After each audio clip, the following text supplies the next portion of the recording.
पिछले वीडियो के अंदर हमने देखा था कि किस प्रकार से ग्रामीण इलाके थे वहां उन्होंने स्वराज का मीनिंग किस प्रकार से लिया और किस प्रकार से उन्होंने पार्टिसिपेट किया। महात्मा गांधी नॉन वायलेंस के फेवर में थे और उन्होंने वायलेंस करना स्टार्ट कर दिया। अब हम पढ़ेंगे ट्राइबल मूवमेंट्स। जो कंट्री साइड के अंदर जो मूवमेंट का जो दूसरा प्रकार था वो ट्राइबल एरिया के अंदर हुआ और ये शुरू हुआ आंध्र प्रदेश के गुडेम हिल्स के अंदर। यहाँ पर जो लोगों ने मूवमेंट किया उसके पीछे कई रीजन थे। जो जंगल जो थे वो आदिवासियों के लिए बंद कर दिए गए। हम जानते हैं आदिवासी लोग जंगलों में रहते हैं और जंगली चीज़ों के ऊपर उनका अधिकार होता है और उसी से वो अपनी लाइवलीहुड या आजीविका चलाते हैं। वहाँ पर उनको जानवर चराने से मना कर दिया गया और जंगलों के अंदर वहाँ से वो जो कहते हैं अपने आग जलाने के लिए जो लकड़ी लेके आया करते थे उसके लिए उनको रोक लगा दी। आदिवासी लोग जो थे जंगल से जो फल फ्रूट लेके आया करते थे उसको लाके बाजार में बेचा करते थे, अपने घरों में काम में लिया करते थे, उसके पर भी रोक लगा दी गई।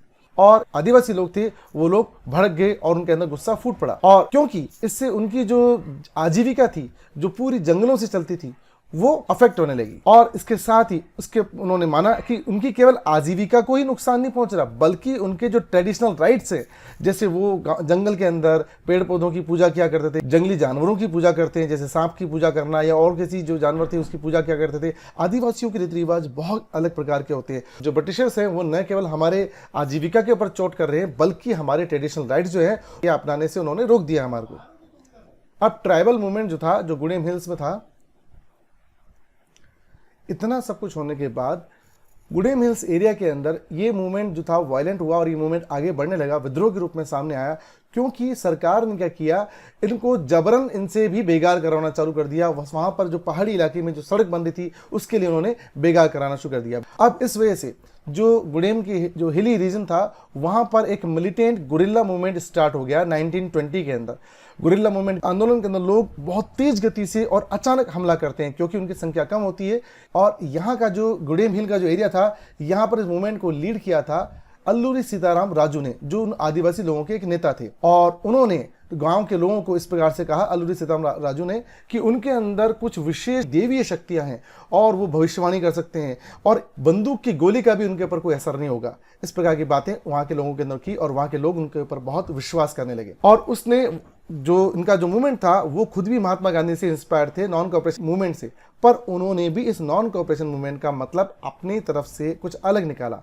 उनकी नज़र के अंदर जो नॉन कोऑपरेशन मूवमेंट था वो क्या था, हालांकि उन्होंने अपने आदिवासी लोगों का कि आप लोग खादी पहनिए और आपको शराब पीना जो है उसको बंद कर देना चाहिए, लेकिन महात्मा गांधी के अंदर विश्वास करते हुए भी उन्होंने ये माना कि जो ये आंदोलन है या हमारे को जो आज़ादी है वो केवल नॉन वायलेंस से नहीं बल्कि शक्ति के द्वारा, फोर्स के द्वारा, वायलेंस के द्वारा मिल सकती है। देखते हैं गुडेम हिल्स के अंदर रिबेल किस प्रकार से था। उन्होंने जब गुरिल्ला मूवमेंट स्टार्ट किया तो उन्होंने वहां के जो पुलिस स्टेशन थे उसके ऊपर उन्होंने अटैक करना चालू कर दिया। उसके बाद जो ब्रिटिश ऑफिसर्स थे उनको उन्होंने गोलियों से उनको मारना चालू कर दिया, उनके ऊपर उन्होंने हमला किया ब्रिटिश अधिकारियों के ऊपर। अल्लूरी सीताराम राजू जो थे उनको पुलिस ने एक बड़ी कार्रवाई करते हुए 1924 के अंदर उनको गिरफ्तार कर लिया। उसके बाद उनको फांसी पर चढ़ा दिया गया। लेकिन अल्लूरी सीताराम वहाँ की जो लोक कथाएं थी उनके अंदर जीवित रहे और वो उनके एक हीरो बन गए। और आज भी अगर हम उस इलाके के अंदर जाते हैं तो वहाँ के लोग उनको बहुत आदर सम्मान के साथ देखते हैं, जगह जगह उनकी प्रतिमा लगा रखी है उन लोगों ने। अब हम पढ़ेंगे स्वराज इन प्लांटेशन एरियाज। जो बागान जो थे वहाँ के लोगों ने इस आंदोलन को, नॉन कोऑपरेशन मूवमेंट को किस प्रकार से उन्होंने इसको इंटरप्रेट किया। Government had passed the inland immigration Act of 1859 under which plantation workers were not permitted to leave the fields। सरकार ने एक plantation act, inland plantation act जो था, इमिग्रेशन एक्ट था, उसको पास किया और उसकी वजह से जो लोग दूर दराज के इलाकों से जिनको लाया गया था और बहुत अलग अलग जगह पर उनको ले आकर प्लांटेशन एरिया के अंदर उनसे जो काम करवाया जाता था, इस एक्ट के बाद जो है उनको इस बात की परमिशन नहीं थी कि वो सरकार की मर्जी के बिना इन बागानों को छोड़ सकें। उन्होंने सोचा कि भाई नॉन कोऑपरेशन मूवमेंट का मतलब यह है, एक्ट जो सरकार ने बनाया था वो खत्म हो गया, महात्मा गांधी ने उस एक्ट को खत्म करवा दिया है और वो लोग लौटकर अपने गांवों को जा सकते, और इसीलिए उन्होंने अपने घरों की तरफ लौटना चालू किया और उनको लगा कि अब गांधी राज आ गया है और उनको उनके अधिकार मिल जाएंगे, उनके गाँव के अंदर उनको उनकी ज़मीन मिलेगी। और इन सब बातों को लेते हुए उन्होंने अपने गाँव में लौटना चालू किया, पर ब्रिटिश सरकार ने इससे बड़ी सख्ती से निपटा। जब वो लोग अपने गाँव को लौट रहे थे तो उनको बीच रास्ते के अंदर रोक लिया गया, उनको पकड़ा गया और उनके ऊपर लाठीचार्ज किया गया। जो अलग अलग जो लोग जो थे उन्होंने इस मूवमेंट को अलग अलग तरीके से क्यों लिया, इसकी क्या कारण थे। तो कांग्रेस ने खुद ने ही इसके ऊपर कोई विजन नहीं दिया था, कोई एक अपना प्रोग्राम जो था वो दूर दराज के इलाकों तक नहीं पहुंचाया था। कांग्रेस का विजन नहीं होने की वजह से इसको अपनी तरह से उन्होंने इसको इंटीग्रेट करना चालू किया। They thought their suffering and all troubles would be over, और उनको लगता था कि भाई इस आंदोलन में पार्टिसिपेट करके सारी जो प्रॉब्लम्स थी, समस्याएं थी, वो समाप्त हो जाएंगी। इसलिए भी उन्होंने इस आंदोलन के अंदर अपना पार्टिसिपेशन किया।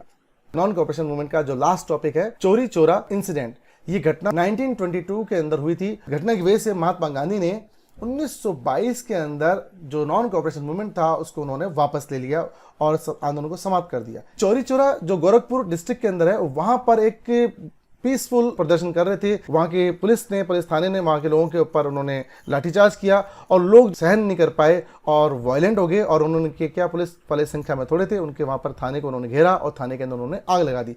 इससे वहां पर रहने वाले जो पुलिस वाले थे और उनके परिवार, स्त्री, बच्चे जो थे वो सब जलकर मारे गए।